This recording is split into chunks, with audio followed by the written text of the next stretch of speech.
अस्सलाम वालेकुम बच्चों। कैलकुलस वन में हम मिड टर्म के बाद जो सिलेबस स्टार्ट करने लगे हैं वो हम यहाँ से स्टार्ट लेंगे एक्सरसाइज नंबर 3.6 से और आगे ऑनवर्ड चलते जाएंगे। ठीक है जी।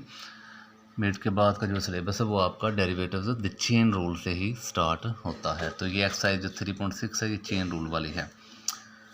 लेकिन इससे पहले बच्चों आपको ना डेरिवेशन के बारे में पता होना चाहिए, उसके फार्मूलाज, उसकी टेक्निक्स, उसकी डेफिनेशन, सारी चीज़ें हमको पता होना चाहिए कि डेरिवेटिव की डेफिनेशन ये है कि वो डेरिवेटिव को ऐसे ज़ाहिर करते हैं। ठीक है, ये आपकी बुक में भी होगी या सैकड़े में ये देख लीजिएगा। इसकी ये टेक्निक्स बहुत इंपॉर्टेंट है, ये आपको ज़रूर पता होना चाहिए। ये मैं आपको रिवाइज़ करवाता जाता हूँ। सैकड़े में आपने पढ़ा था कि डेरिवेटिव जो होता है कांस्टेंट का, ये सी मतलब बच्चों कोई भी कांस्टेंट 1 2 3 5 कुछ भी हो, इस कांस्टेंट का जब भी डेरिवेटिव लेते होते हैं वो ज़ीरो आता होता है। और जब ऐसे फंक्शन का जिसकी पावर, उसके ऊपर पावर वो लगता है, इट्स मीन कि पावर स्टार्टिंग में आ जाती है और फिर पावर में से एक माइनस कर देते होते हैं। ठीक है, उसके बाद डेरिवेटिव अगर दो आपके पास, हाँ जी, आपके पास दो फंक्शन, एक अपना कांस्टेंट है और एक फंक्शन है, तो आप कांस्टेंट को बच्चों बाहर निकाल देते होते हैं और डेरिवेटिव सिर्फ और सिर्फ यू मतलब जो फंक्शन है उसके ऊपर अप्लाई कर देते होते हैं। ठीक है, सी यहाँ पे अगर कांस्टेंट है, यू वी ये सारे फंक्शन होते हैं ना, एक्स वाई ऐसे सारे, तो उनके ऊपर आप अप्लाई कर देते होते हैं डेरिवेटिव। ये जो ए बी सी ये कांस्टेंट होते हैं बच्चों, इनको आप बाहर निकाल लेते होते हैं। दो फंक्शन है यू वी, दोनों ऐड हो रहे हैं, प्लस हो रहे हैं, तो डेरिवेटिव का ये रूल है कि वो दोनों पे प्लस वैसे रहेगा बीच में, और वो यू पे अलहदा अप्लाई हो जाएगा और वी पे अलहदा, दोनों फंक्शन पे अलहदा अप्लाई और बीच में प्लस एज इज। तो फंक्शन आपस में क्या हो रहे हैं, कोई भी लामत ना बच्चों ज़रब की होती है, मल्टीप्लिकेशन की या डॉट होता है, जो जब मल्टीप्लाई हो रहे होते हैं तो फंक्शन उनका डेरिवेटिव कैसे लेते हैं, ये तरतीब होती है। प्रोडक्ट रूल आपने पढ़ा होगा कि फर्स्ट एज इट इज़ ऐसे लिख देते होते हैं और जो दूसरा वी है उसका डेरिवेटिव ले लेते होते हैं, फिर प्लस लिखते हैं, फिर जो दूसरा फंक्शन वी है उसे यूँ ही लिख दें और जो पहला फंक्शन था यू उसका अब डेरिवेटिव ले लें। ठीक हो गया जी।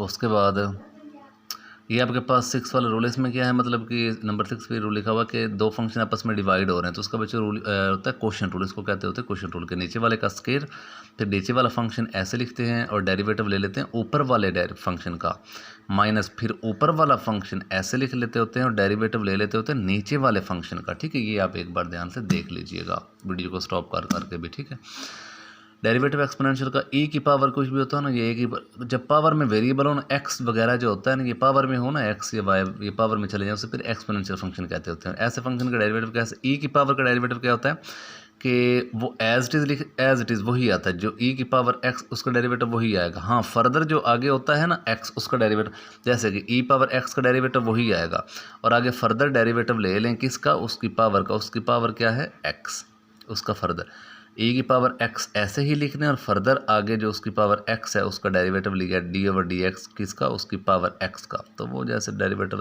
काट जाती है, जैसे भी आप समझ लीजिए वन नहीं आता होता है। लॉगरिथम का बच्चों लॉग के आगे जो फंक्शन होता है उसके बटे में ले आते होते हैं। डेरिवेटिव ये कहता है लॉग कि लॉग के आगे जो लिखा था उसे बटे में ले आते हैं और फर्दर आगे फंक्शन के ऊपर डेरिवेटिव, प्राइम का मतलब डेरिवेटिव। ट्रिग्नोमेट्री की याद आपको होनी चाहिए, ज़बानी फिंगर टिप्स पे याद कर लें, रट लें। साइन का डेरिवेटिव होता है कॉस और डेरिवेटिव ऑफ कॉस होता है माइनस साइन। टैन का डेरिवेटिव सेकंड स्क्वायर, कॉट का माइनस कोसेकंड स्क्वायर, ये बुक में है, ये आप सारे देख लीजिएगा। ठीक है, डेरिवेटिव को आप एफ ऑफ एक्स का प्राइम या वाई का प्राइम या d y by d x कैसे भी ज़ाहिर कर सकते हैं, लिख सकते होते हैं। ये कुछ बेसिक टेक्निक्स हैं जो आपको पता होना चाहिए। जैसे अब वो रिवाइज़ कर लीजिएगा, वो अच्छी तरह रिवाइज़ करने के बाद उसके बाद चाहे अगली वीडियो देख लीजिएगा, मतलब ये क्वेश्चन देख लीजिएगा। चेन रूल है, चेन रूल बच्चों ये कहता है d y by d x है तो D y by d u dot d u by d x. ठीक है, वाई का डेरिवेटिव यू के लिहाज से लेना और यू का डेरिवेटिव एक्स के लिहाज से लेना और उनको आपस में मल्टीप्लाई करवा देना है। ठीक है, वैसे क्योंकि वापस वही बनता है, जैसे कि देखें डी यू से कट जाएगा तो D Y over D X ही बचेगा। ठीक हो गया।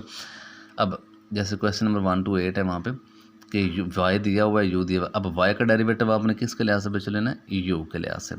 ठीक है, तो वाई का डेरिवेटिव आप या वैसे कि वाई दूसरी तरफ कौन सा फंक्शन इस्तेमाल हो रहा है, यू हो रहा है, तो यहाँ से भी आपको पता चल जाना चाहिए कि वाई का डेरिवेटिव आपने यू के लिहाज से, तो D y over d you.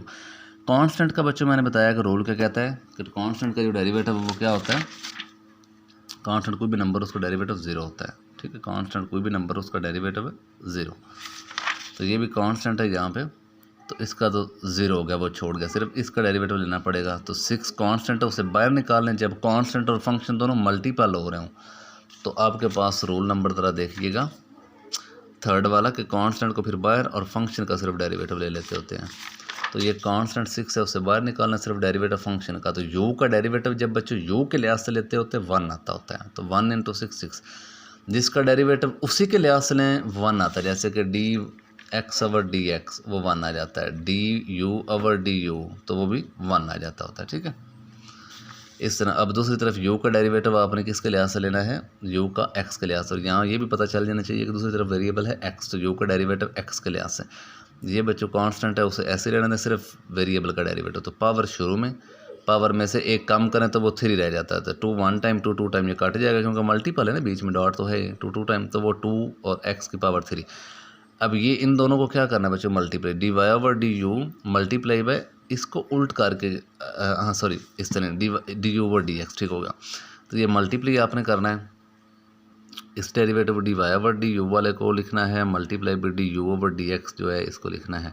तो ये 6 2 बार 12 x की पावर 3। इस तरह बच्चों आपने ये जो है क्वेश्चन, इस तरह आपने ये क्वेश्चन चेन रूल वाले कर लेने हैं। ठीक है जी, तो बाकी क्वेश्चन करिएगा, फिर जो प्रॉब्लम आई वो फिर डिस्कस कर लीजिएगा, तो मैं फिर बता दूंगा। और इसी एक्सरसाइज में से ही कुछ क्वेश्चन आपने करवाने हुए, जिसकी ना समझ आ रही हो वो मुझे बताइएगा, मैं आपको करवा दूंगा। ठीक है, मुझे बता दीजिएगा कि इस एक्सरसाइज के पहले 8 या 10 इतने हमने कर लिए, अगले फ़लाँ नहीं समझ आ रही। तो ये आपने 50 तक ये क्वेश्चन करने हैं। बाकी नोट्स मेरे पास यहाँ मौजूद हैं, अगर आपको चाहिए हो तो बताइएगा, मैं पिक्स आपको बना के भेज दूँगा व्हाट्सएप वगैरह पर। ठीक है जी, अल्लाह हाफिज़।